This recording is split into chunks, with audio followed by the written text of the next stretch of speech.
କେମିତି ଦୌଡ଼ି ଆସିଲା? अले अप्पा तमे कहूथिला ना ए फुल उद्यानକୁ କଲଭ ମରଗୁଡ଼ିକ ଆସିବାକୁ ଲାଗିଲେ। ଏ ସାଙ୍ଗ କ'ଣ କହିଲ? ମୁଁ ସେଇ କଥା ସତ କହିଲି, ହେଲେ ଏ କଥା କ'ଣ ତମେ ଜଣେ କହିଲ? ଆମ ଏ ସାଙ୍ଗମାନେ କ'ଣ ଦେଖିନାହାନ୍ତି?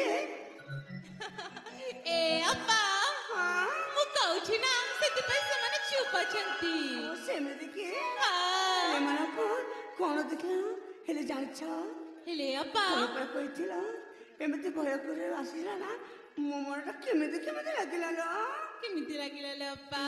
ତମେ ଯେପରି ଦୌଡ଼ି ଆସିଲ ନା, ସତରେ ମୁଁ ଭାରି ଡରିଗଲି। ହେଲେ ଅପା ଜାଣିଛ ଆଜି ନାଇଁ କି କାଲି ନାଇଁ ହଠାତ୍ ଆମ ଏ ସବରପଲ୍ଲୀର ଫୁଲ ଉଦ୍ୟାନକୁ ଜଣେ ଯୁବକ ପଶି ଆସିଛି। କ'ଣ କହିଲ? ଏଇ ଆମ ସବରପଲ୍ଲୀର ଫୁଲ ଉଦ୍ୟାନକୁ ପଳେଇ ଜଣେ ଯୁବକ ଆସିଛନ୍ତି।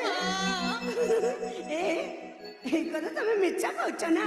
ନାଇଁ ଲୋ ସତ କହୁଛୁ। ନା ନା ମୁଁ ଜାଣିଛି, ପ୍ରତିଦିନ ଯେପରି ମୋତେ ଠଟ୍ଟା କର, ଆଜି ମଧ୍ୟ ତୁମେ ସେପରି ଠଟ୍ଟା ହିଁ କରିଛ ନା? ଏ ଅପା ତମକୁ ଯଦି ଆମ କଥାରୁ ବିଶ୍ୱାସ ହଉନି ତାହେଲେ ଆମ ସହିତ ଚାଲ ଯୁବକକୁ ଦେଖିକି ଆସିବା। ଠିକ ଅଛି ଲୋ, ଏଇ କଥା ଯଦି ତମେ ସତ କହୁଛ ତାହେଲେ ଚାଲ ମୋତେ ଦେଖିବ ସେ କୋଉଠି ଅଛନ୍ତି। ଚାଲ ଲୋ ଚାଲ ଚାଲ ଚାଲ।